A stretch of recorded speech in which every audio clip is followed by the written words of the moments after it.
Boa noite, galera. Tudo bem com vocês? Estamos aqui para mais uma aulinha de física, tá bom? Nosso sextou aí com física. Agradecer a companhia de vocês nessa semana, né? Vocês passaram pela semana cansados, mas estão aqui firmes e fortes. E hoje a gente vai ter uma aula um pouquinho mais teórica, tá bom? É um pouquinho mais explicativa. A gente vai explicar um pouquinho sobre a parte de astrofísica, certo? A parte de astronomia. Como a gente já tem conversado algumas aulas, a aula passada a gente falou disso também, mas a gente vai dar uma partezinha de como é que é formado o universo, quais são as grandezas importantes do universo, o que é um exoplaneta, como é a vida de uma estrela, tá bom? Por que elas são tão importantes dentro do nosso universo, ok? Só lembrando aí que quando a gente fala de astronomia, a gente deixa de comentar algumas partezinhas, tá bom? Como a astrologia. Astrologia é o estudo dos signos e tudo, então a gente não mexe nessa parte. E também na parte religiosa, né? Eu sei que todo mundo aí tem sua crença, a sua literatura sagrada aí sobre a criação do universo e tudo, mas essa partezinha a gente não vai abordar aqui, porque aqui é uma parte mais científica, então a gente vai para as teorias e para as contas, né? A parte matemática, que prova aí essa parte de formação do universo, como é que ele existe e como é que ele se fundamenta para que a gente possa analisar direitinho essa formação. Bacana? Então vamos adiante aqui que tem muita coisa para a gente conversar hoje. Hoje a gente vai ter uma partezinha da astrofísica, que é a evolução estelar e os exoplanetas, tá? Vamos definir o que é isso, por que eles estão tão na moda, o que eles têm de importante aí, quais são os planetas que a gente pode habitar, quais são os planetas que são parecidos com os nossos, tudo isso a gente dá uma abordadazinha sobre essa parte aí, ok? Nosso objetivo hoje é conhecer o ramo da astronomia que estuda o universo e os diversos corpos celestes, tá bom? Analisar a composição do universo por meio das leis da natureza, assim como por meio de instrumentos utilizados pela ciência. E é claro, a gente não pode deixar de fazer as nossas questõezinhas. Tudo aí que a gente trabalhou pode ser expressado em forma de questão e a gente treina bonitinho para quando cair alguma prova sua, sei não, uma coisa assim, você já tem uma noção de como é que foi trabalhado e como é que a gente pode aplicar dentro de uma questão, ok? Então vamos lá, vamos para duas coisas, vamos explicar primeiro duas coisinhas que regem todo o sistema do universo. Bacana? O universo, gente, tem várias partes de sua composição. Você tem a parte de energia, okay, que é uma parte muito utilizada. Você tem a parte de matéria, também que é uma parte extremamente bem utilizada dentro do universo. Mas existem duas coisas que regem todo o universo, bom? A primeira delas é o tempo. Nosso tempo aí é unilateral, então ele só pode avançar, você não existe tempo negativo. Não nessa ideia principal aqui, mas o tempo ele é soberano, certo? Todo mundo tem seu prazo de validade, não só a gente, tá bom? Mas planetas, estrelas, buracos negros, a gente até algum tempo atrás pensavam que eles eram infinitos, mas graças à radiação de Hawking, a gente já sabe que os buracos negros também têm vida finita, né? Eles se acabam também.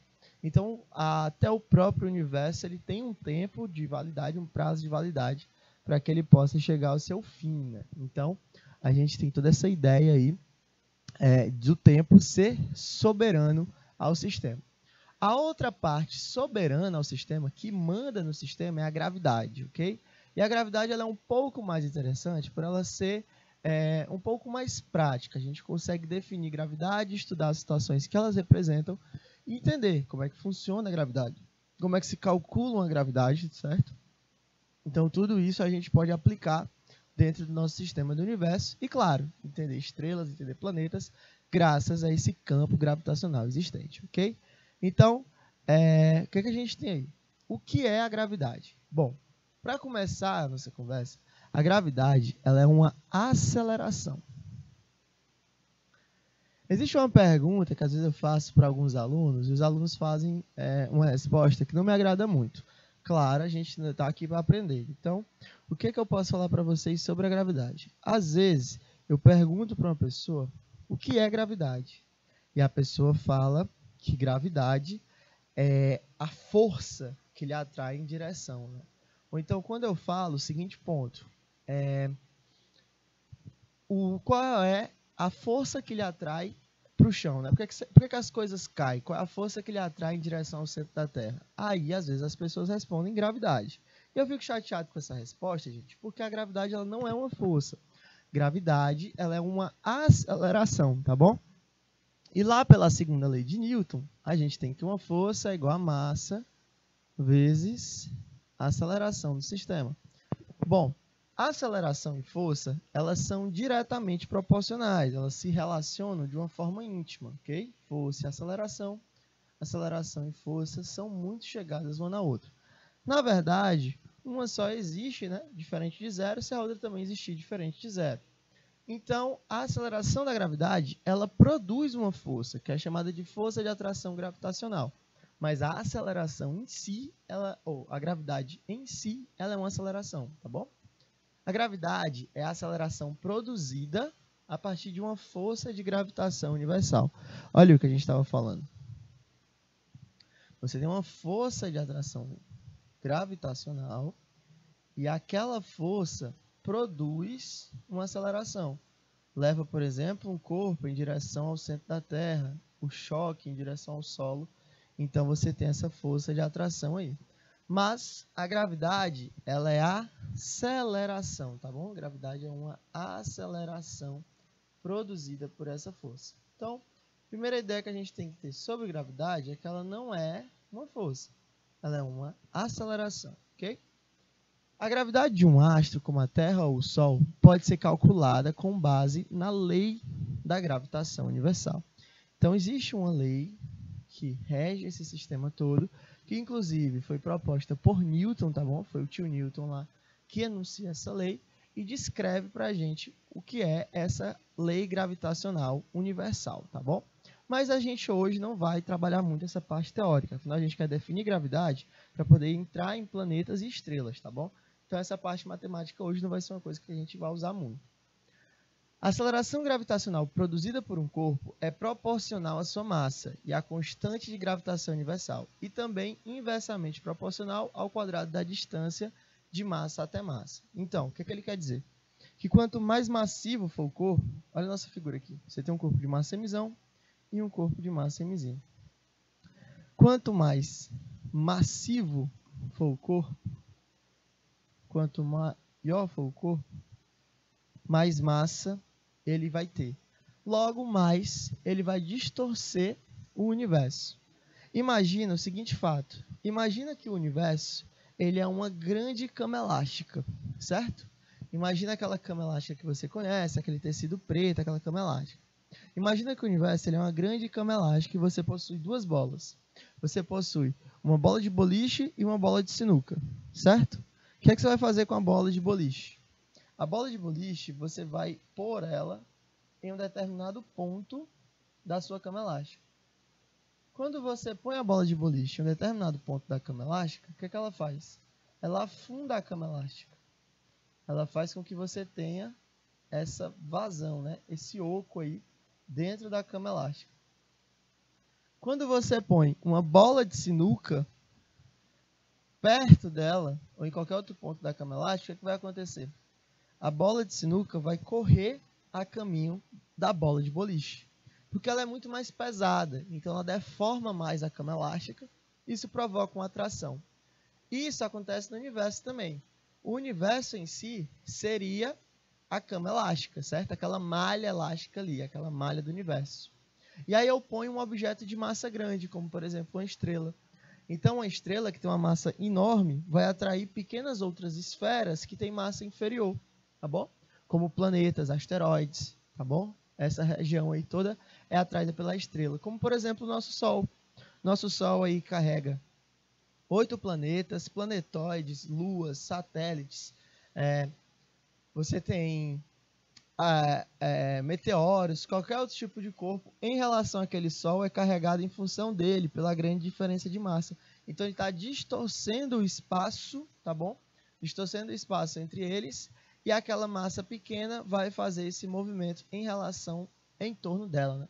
Aquela massa pequena, para não cair dentro da massa grande, dentro do Sol, ela precisa ter uma velocidade. Então, você tem aqui, ó, uma situação onde você tem uma velocidade v de rotação entre o sistema, ok? Você tem essa velocidade aqui de rotação entre o sistema, e aí você possui essa característica do objeto não cair dentro da massa maior. Então é isso, gente, que produz uma gravidade, tá bom? É uma força de atração gravitacional existente entre duas massas. Isso produz uma sensação de gravidade, ok? Essa aceleração da gravidade. Mas o que é a gravidade em si? A gravidade do Sol mantém a Terra em sua órbita. De modo similar, a gravidade da Terra mantém a Lua girando em torno da gente. A gravidade da Terra também é responsável por manter os gases atmosféricos e por manter a gente e todos os outros seres vivos presos em sua superfície. A intensidade dessa gravidade, medida a nível do mar, é de aproximadamente 9,8 metros por segundo ao quadrado. Olha aí, como eu falei para vocês, a gravidade ela é uma aceleração. Se é uma aceleração, você vai ter esse valor em metros por segundo ao quadrado. No entanto, esse valor pode variar de acordo com a altura. Por isso que em alturas mais altas, você tem os chamados gases rarefeitos, né? Você tem uma atração menor, você tem uma atração maior, dependendo da profundidade que você esteja em relação ao planeta. A gravidade da Terra é igual em todos os corpos que se encontram na mesma altura de sua superfície. Ou seja, livre de força de resistência do ar e de qualquer outra força dissipativa, todos os corpos que forem abandonados cairão em direção ao centro da Terra e chegarão ao chão exatamente ao mesmo tempo, ok? Essa ideia, gente, é bem simples quando você fala sobre um sistema ideal. Se você soltar uma pena e um martelo, imagine que você está segurando uma pena e um martelo em cada mão. Quando você faz isso, quando você solta os dois, naturalmente, o martelo chega primeiro ao chão. Por quê? Porque o martelo ele tem mais massa, ele é mais aerodinâmico, então ele tem uma série de características que fazem com que você tenha essa preferência para ele chegar ao solo. Contudo, você tem uma outra situação em um sistema ideal. Imagina que você não possui atmosfera, ou seja, você não tem resistência do ar dentro do sistema. Se você não tem atmosfera ou resistência do ar dentro do sistema, não tem nada que segure aquela pena. Então a pena ela vai cair na mesma velocidade que o martelo. Tá bom? Algumas pessoas pensam que a gente só foi na Lua uma vez. Foi só aquela missão lá com o Buzz Aldrin, né? E o Neil Armstrong, que a gente desce na Lua, tem aquela famosa frase: um pequeno passo para um homem, mas um grande passo para a humanidade, tudo. A fincada da bandeira americana, toda aquela cerimônia, né, de conquista. Não é bem assim. Os seres humanos já tiveram várias missões tripuladas à Lua, tá bom? Salvo engano, foram 11 missões tripuladas à Lua. Então, mais de 20 pessoas já pisaram na Lua aí, certo? Em uma dessas viagens, um astronauta fez o mesmo experimento que eu estou falando para vocês. Ele segurou uma pena de gavião, simbólico também, porque é a ave símbolo do país americano, né, dos Estados Unidos, e um martelo, e soltou os dois. Na filmagem, dá para ver claramente que os dois chegam ao solo praticamente juntos. É o mesmo tempo de chegada ao solo. E esse experimento está de graça para você assistir lá no YouTube, ok? Então, acabou a aula aqui, abre uma outra abazinha e assiste lá esse experimento, que ele foi gravado lá na Lua, certo? Isso quer dizer o seguinte, que toda a teoria que foi estudada aqui antes disso acontecer está comprovada. Por quê? Porque a gente está no sistema sem atmosfera. A Lua, ela não possui uma atmosfera densa como a da Terra. Mateus, na Lua não tem gases? Tem gases sim. Mas são gases muito mais leves que os nossos e também eles têm uma densidade bem inferior ao que a gente tem aqui na Terra. Quando a gente vai subir, por exemplo, mover na vertical é muito difícil. Olha, Fortaleza, que é uma capital, acho que, não sei se é São Luís ou Fortaleza, a capital mais próxima daqui de Teresina. Eu vou botar Fortaleza porque eu sei a quilometragem. A Fortaleza fica a mais ou menos 600 quilômetros de Teresina, certo? Então você tem uma distância, se você pegar a linha reta, com certeza vai dar menos. Então vamos botar aí uns 550 quilômetros, tá bom? A Estação Internacional Espacial fica a 400 quilômetros de Teresina. A diferença, o movimento de Fortaleza é horizontal. Você está se movendo sem ser na vertical. E para a Estação Internacional Espacial é vertical. Então você andar 550 quilômetros na horizontal, dentro do planeta, por exemplo, uma estrada, uma rodovia, uma ferroviária, ele vai consumir aí, sei lá, R$500 de combustível, R$600 de combustível. Na vertical, é um valor absurdo. Você vai pagar milhões de dólares para poder chegar na Estação Internacional Espacial. Justamente por quê? Porque você tem essa atmosfera a ser quebrada. Você quer quebrar todas as quantidades de gases que existem naquela atmosfera para poder chegar lá na Lua, na Estação Internacional Espacial. Isso é caro, isso é muito caro.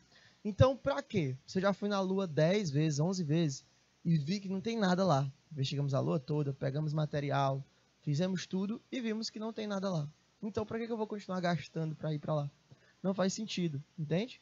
Até que a gente entende que a Lua ela pode virar um grande posto. Como assim um posto?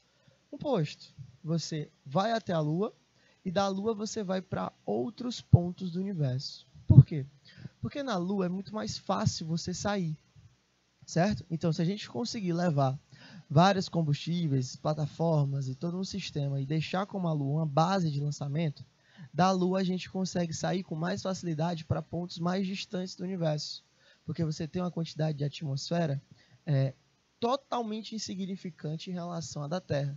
E aquilo ali eu não vou precisar gastar tanto combustível, tanta energia para quebrar e sair do astro, né? do nosso satélite natural. Aí. Bacaninha? Então, é uma ideia aí bacana que a galera está tentando fazer, certo? E aí a gravidade, como ela também possui uma origem, né? A origem da gravidade. De acordo com a teoria de relatividade geral do Einstein, a gravidade surge devido à curvatura no espaço-tempo, que é justamente aquela ideia que eu falei para vocês da cama elástica, tá bom?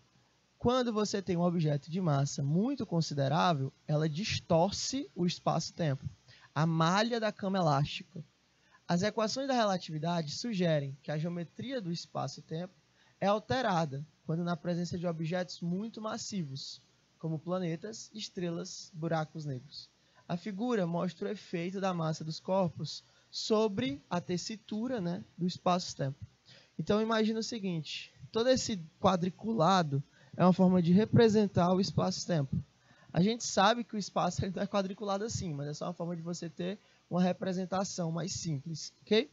Quando eu ponho um corpo de massa muito grande, corpo de massa M, dentro desse sistema, esse corpo de massa M altera aquele espaço ali, aquele espaço-tempo. Então, ele provoca uma curvatura dentro dele. Então, tudo que tiver perto dele, ó, é atraído em direção. Só não cai se tiver uma determinada velocidade de rotação. E aí fica fazendo uma órbita elíptica em torno daquele sistema ali, claro, respeitando lá as leis de Kepler, né, que a gente já viu. Num sistema mais bem desenhadinho, como o da figura ao lado, a gente consegue ter uma ideia melhor. Olha, começa com a Terra rodando, ó, distorcendo uma determinada quantidade de espaço-tempo, e graças a essa distorção a gente consegue sustentar nossa Lua natural. Tá bom? Naturalmente, nosso satélite aí, ele fica em torno da gente, por causa dessa diferença de massa. Então, ele continua rotacionando em torno da gente. E a gente rotaciona em torno de um astro mais massivo do que nós, que é a estrela, né? Nosso Sol aí. O espaço-tempo que o Sol deforma é muito maior do que o que a gente deforma. Então, a gente é atraído em direção a ele, não cai, graças também à nossa velocidade de translação. Mateus, e o Sol? Ele está paradinho lá, comportado? Não. O Sol, ele rota também. Como assim? A mesma ideia do planeta Terra, da Lua em relação ao planeta Terra, do planeta Terra em relação ao Sol, o Sol também tem. Não é como a gente vê naqueles livros infantis, onde o Sol está paradinho e os planetas rodando em torno dele. Não é assim. O Sol, ele também tem uma rotação. Ele rota em torno do Sagitários A, tá bom? Que é o buraco negro que fica no centro da Via Láctea. Então, ele tem uma movimentação em torno daquele buraco negro para que você tenha esse acompanhamento aí. O Sol é como se fosse uma bola de energia, tá bom? Uma bola de energia em movimento. Ele está em movimento e os planetas estão rodando em torno dele em órbitas elípticas. Então, todos eles estão rotando juntos em torno dos Sagitários, tá bom? Que seria lá o nosso buraco negro no centro da Via Láctea. Então, você tem essa formação aí de rotação.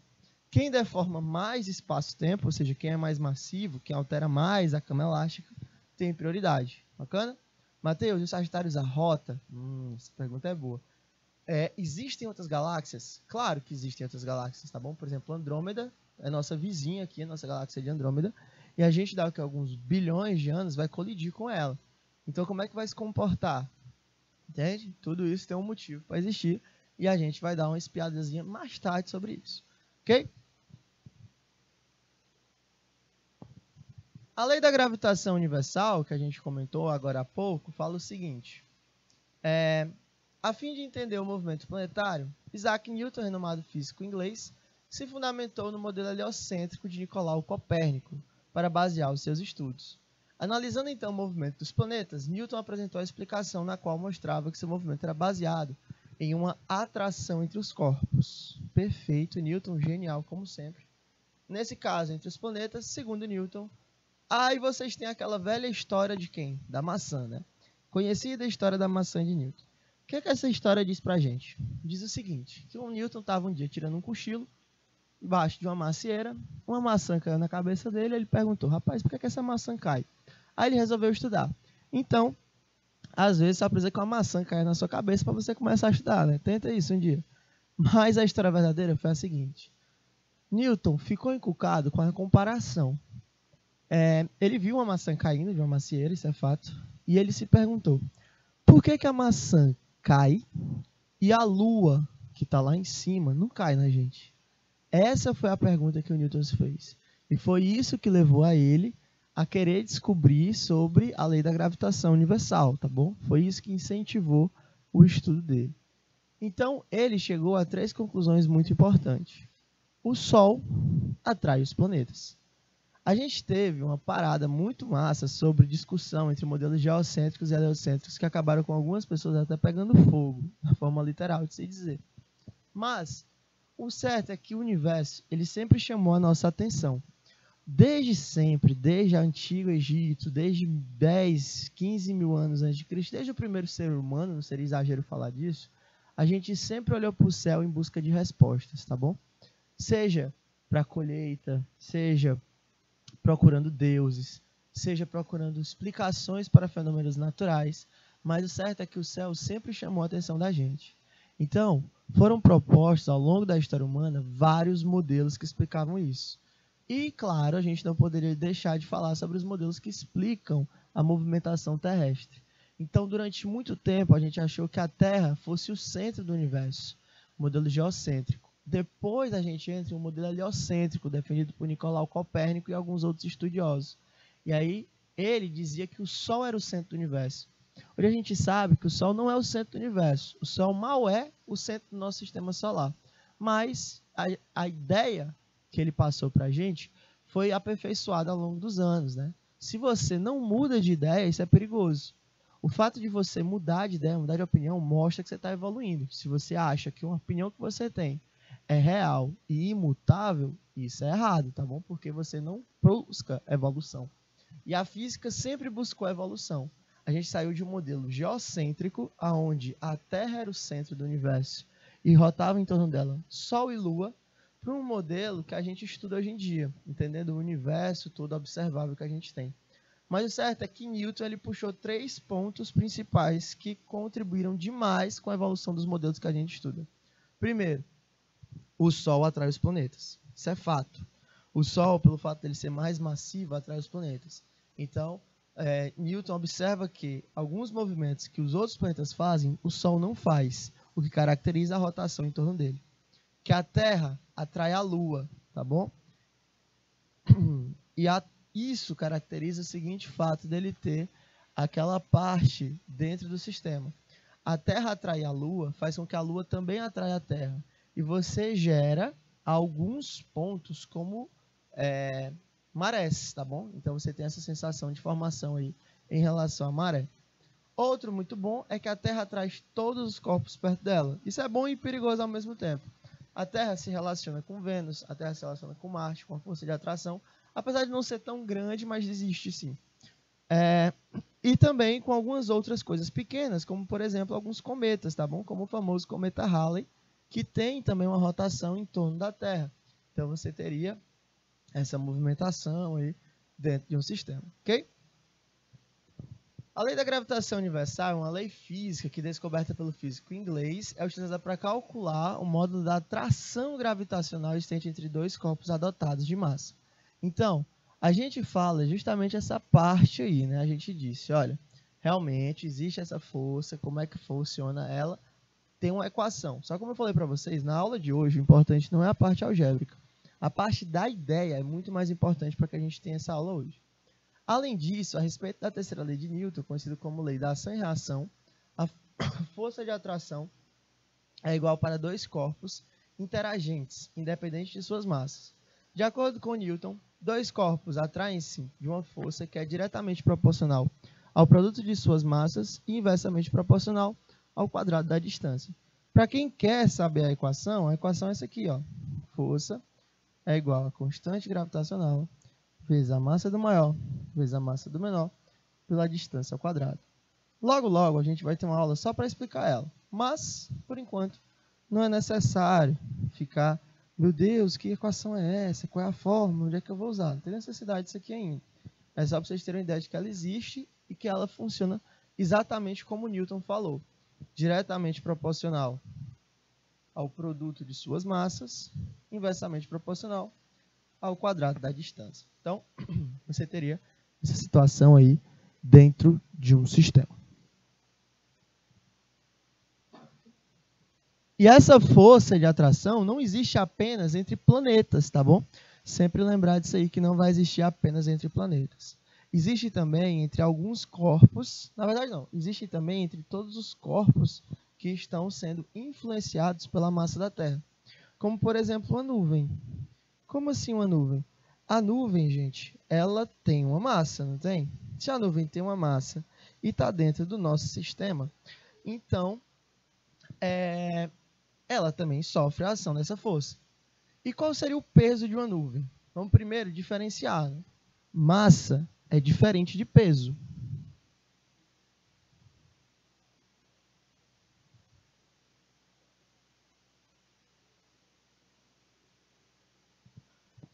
O fato da massa ser diferente do peso caracteriza algumas ideias, como, por exemplo, a massa ela é a soma de toda a matéria que existe no seu corpo. A massa é constante em qualquer lugar do universo. O peso é a sua massa vezes a gravidade, certo?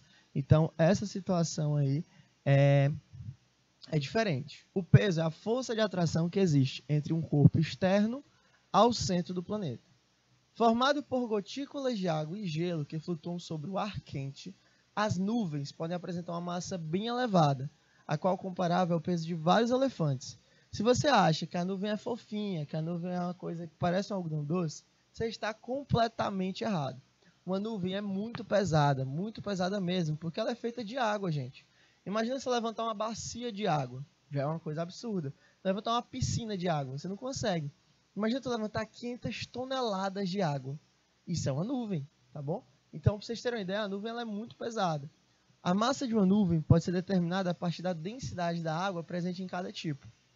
De posse dessa densidade e estimando o volume de uma nuvem, basta multiplicar esses valores para obter a massa. Ligada ao Centro Nacional de Pesquisas Atmosféricas dos Estados Unidos, o NCAR, a pesquisadora Peg Lemon afirma que nuvens do tipo cúmulos podem chegar a 500 toneladas de água. É a água que some, gente. Olha isso aí. Uma nuvem ela é muito pesada. Comparou a massa da nuvem à massa de elefantes. Então, um cumulonimbus normal vale aí 100 elefantes, mais ou menos, tá bom? Um elefante pesa em média 5 toneladas, você teria 500 toneladas de água. Então, é como se você juntasse toda a água de uma chuva, de um cúmulos normal, e botasse ela sobre um único ponto, é como se você estivesse chovendo 100 elefantes naquele ponto ali. Então, é um peso muito grande, é uma quantidade de massa exageradíssima. Então, isso tudo tem que ficar anotado a ideia do sistema, tá bom? Sempre ter essa ideia aí para que você possa falar sobre isso. E por que que o corpo não cai? Isso aqui é legal. Por que que um corpo não cai? Bom, a Lua também cai. Se isso acontecer, por que não colidiu com a Terra como uma maçã? Aquela ideia lá que o Newton falou. O que desconcertou Newton foi que a Lua viajou em círculo e não em linha reta. Quase um século antes dele, Galileu afirmava que o objeto viajava em direção desimpedida até acionado por uma força externa. O postulado que Newton publicou na sua primeira lei do movimento. Né? A primeira lei de Newton, na verdade, veio de uma ideia de Galileu. Então, a pergunta do Newton foi, poxa, se eu solto um objeto qualquer, ele vai cair em linha reta. Você tem uma força-peso ali atuando em linha reta. Mas quando eu comparo um objeto externo ao planeta, né, você tem nosso planetinha Terra, Por que ele não cai em linha reta? Ele circunda o planeta. Seria a ideia da Lua aí. Por que isso acontece? Essa pergunta foi a que inculcou o Newton, né? Ficou, rapaz, isso aqui por quê? Aí ele percebeu que o corpo tem uma velocidade. Para entender como é que um corpo faz isso, o Newton teve a seguinte ideia. Fez um experimento mental. Ele não conseguiria fazer, é impossível fazer na verdade, mas ele teve uma ideia muito boa. Ele falou o seguinte, gente, imagina que eu construí um canhão do tamanho de uma montanha e botei esse canhão no topo da montanha mais alta do planeta. Aí eu atiro uma bola. Quando eu atiro uma esfera, a energia que ela tem vai dar um determinado alcance. Então ele percebeu, nossa, essa coisa aqui ele vai chegar a um determinado alcance. Se eu pegar essa mesma situação e disparar com mais força, o canhão atira a bola em velocidades cada vez mais altas. E a bola traça parábolas cada vez mais longas. Então aquele primeiro alcance, ele vai ser o quê? Ele vai ser aumentado. Ó. Então, olha aí, eu teria um outro alcance naquele sistema. Entendem essa ideia de que o Newton fez? Aí ele, rapaz, então se eu continuar aumentando isso? Aí ele percebeu que quando a bola é impulsionada a uma certa velocidade mágica, ela nunca cairá. Por quê? Porque essa velocidade, a bola traçará a superfície do planeta. Basicamente, ela viaja horizontalmente, mas nunca verticalmente. Porque assim que cai, a terra abaixo dela se curva. Que viagem, Matheus. Olha, seguinte, imagina que ele acertou a velocidade. Então, quando ele acerta aquela velocidade, a bola faz o quê? Um movimento circular perfeito. Só que quando ela chega aqui, ela chega com a mesma velocidade que ela saiu. Então, o que ela faz? Uma volta e depois outra volta. Aí fica fazendo várias voltas. Volta, volta, volta, volta. Em torno do planeta. O tempo inteiro. Então, isso faz com que você tenha uma constância de movimento. Aquela bola, aquela esfera, ela nunca vai cair de volta no planeta. Ela vai sempre circundar o planeta, a superfície do planeta. Porque é como se a Terra fosse para ela uma superfície retilínea. Ela vai sempre fazer um movimento curvo. Só que essa velocidade também não pode ser ultrapassada. Se o cara lançar uma bola mais rápida que essa velocidade, o que, é que vai acontecer? Ele vai sair do sistema, né? Ele vai sair, vai cair fora daquele sistema ali. Então, essa velocidade ela também tem um limite. Agora, porque as curvas são parte de um círculo, a janela da bola termina eventualmente onde ela começou. Traça com seu círculo inteiro uma completa em uma órbita. Essa velocidade mágica é conhecida como velocidade orbital. Essa velocidade, gente, é a velocidade para o cara dar uma volta em torno da órbita, tá bom? Por isso ela é chamada carinhosamente de velocidade orbital. E aquela velocidade é uma velocidade que a gente chama de velocidade runway, velocidade de fuga, tá bom? Que ele vai ter dentro do sistema. E aí, se eu passar dessa velocidade, ele foge. Velocidade de runway. Então ele acaba fugindo do sistema ali, para que ele possa ter um outro tipo de movimento. A velocidade orbital, a força gravitacional da Terra ou de qualquer outro corpo celeste, puxando a Lua em direção ao seu centro, onde toda a massa se encontra, emula a tensão que você exerce na extremidade de uma corda, que faz com que uma pedra conecte a outra extremidade. É a mesma ideia de você prender uma pedra num barbante e ficar rotacionando ele. Quando você rotaciona ele, você gera um movimento constante. Essa é a ideia de um satélite. É como se o satélite fosse preso por uma corda invisível. E você consegue chegar a essa velocidade. Por quê? Porque o satélite tem uma velocidade de força centrípeta, mv² sobre r. Da mesma forma que você tem aquela força lá de atração gravitacional. Lembrando que a gente vai ter uma aula só para explicar isso, mas por enquanto a gente não precisa. Massa morre com massa, um raio morre com um raio, então a velocidade seria igual a raiz de g vezes m, né, sobre r, onde r seria essa distância que o satélite se encontra da superfície do planeta. Então você teria essa situação aqui dentro do sistema. Bom, eu vou pedir 2 minutinhos para que vocês consigam copiar essa parte bem aí de enunciado, beleza?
Então, gente, olha, quando você tem uma situação como essa, você tem que lembrar o seguinte, que cada planeta ele é diferente do outro. Então a gente consegue falar um pouquinho sobre as velocidades e as distâncias de cada planeta. O Mercúrio ele tem 58 milhões de quilômetros do Sol e tem uma velocidade de 48 quilômetros por segundo. Um período do Mercúrio é de 88 dias. Então perceba que um ano em Mercúrio não equivale nem a 3 meses na Terra. Vênus está um pouco mais distante. Percebam que quanto mais distante você estiver, ou seja, à medida que a distância vai aumentando, a sua velocidade vai diminuindo. Você está mais afastado, então logo você não precisa tanto velocidade assim. E o período de revolução vai aumentando também, porque você está mais longe, demora mais para dar uma volta na velocidade menor. Vênus, 108 milhões de quilômetros, com velocidade de 35 quilômetros por segundo. Um ano lá demora 225 dias. A Terra, 150 milhões de quilômetros, uma velocidade de 30 km por segundo, um ano dura um ano. Marte, 228 milhões de quilômetros, 24 km por segundo. Um período em Marte é de 2 anos, né? Um ano de Marte vale 2 anos terrestres. Júpiter, 778 milhões de quilômetros, uma velocidade de 13 km por segundo. Um ano em Júpiter vale 12 anos terrestres. Saturno, 1.429 milhões de quilômetros, 10 km por segundo de rotação, 29 anos de revolução. Urano, 2.875 milhões de quilômetros, 7 km por segundo, um ano em Urano equivale a uma vida humana, né, mais ou menos hoje em dia. Uma pessoa que viveu até bem, para falar a verdade, 84 anos. E Netuno, o último do sistema solar, 4.504 milhões de quilômetros, uma velocidade de 6 km por segundo. E não tem nenhum ser humano que consiga viver um ano em Netuno, né? Vale 165 anos. Por fim, lembre-se que, embora os satélites naturais ou artificiais pareçam viajar horizontalmente ao redor de um planeta, eles estão, na verdade, em queda livre perpétua, situação que a gente chama de imponderabilidade. Como consequência, eles são sem peso, não sem massa. Sim, a Lua pesa centenas de milhões de toneladas na Terra, mas no espaço girando em torno de nós ela não pesa absolutamente nada, assim como a Estação Internacional Espacial, a ISS. Aí você vê um sistema simplificado do nosso sistema solar, tá bom? Você tem o Sol, Mercúrio, Vênus, Terra e a sua querida Lua, Marte. E aqui ó, a gente tem um cinturão de asteroides, ó, vou marcar aqui com um X, caso você consiga ver. Você tem um cinturão de asteroides que é protegido da gente graças a Vênus. Vênus é um grande amigo nosso, gente boa para proteger a gente desse sistema, tá bom? Várias partes desse sistema só tem a proteção nossa graças a Júpiter. Então, esses asteroides aí não caem na gente graças ao campo gravitacional jupiteriano. Depois, Saturno, com sua grande quantidade de anéis. Urano, Netuno. A gente só tinha algumas imagens de Netuno levadas pela Voyager, tá bom? Há décadas que a Voyager passou pela situação de Netuno. Atualmente, o Weber, né, o James Webb, que é o satélite de observação, né, aquele telescópio lá, tirou uma foto de Netuno muito mais bonita. A gente viu novas 3 luas de Netuno, cinturão que a gente não sabia que tinha e tudo. Muito massa aquela situação em relação a Netuno, tá bom? Depois vocês podem procurar essa imagem aí. Beleza? E é isso. Galerinha, a gente vai chegando ao fim da nossa primeira aula. Bacana? Na nossa primeira aula a gente deu uma ideia sobre o que forma um universo, né? Quais são as principais partes, como esses planetas se adaptam àquelas principais partes, gravidade, sistema de rotação, que o Newton fez, Copérnico, Galileu, para a gente conseguir ter essa ideia. Próxima aula a gente continua essa parte teórica também, só que falando agora sobre exoplanetas, o que são eles, por que eles são tão interessantes, por que bilionários como Elon Musk e o Jeff Bezos, eles estão interessadíssimos nessa situação e, claro, está um pouquinho sobre essa parte de estrela também, a evolução astronômica que a gente tem. Bacana? Então a gente vai dar um rápido intervalo, dá tempo de você tomar uma água rapidinho e ir ao banheiro. Daqui a pouco a gente volta, certo? Para falar sobre essa outra parte da astronomia. Bacana? Então, rapidinho intervalo, já já a gente volta. Tchau!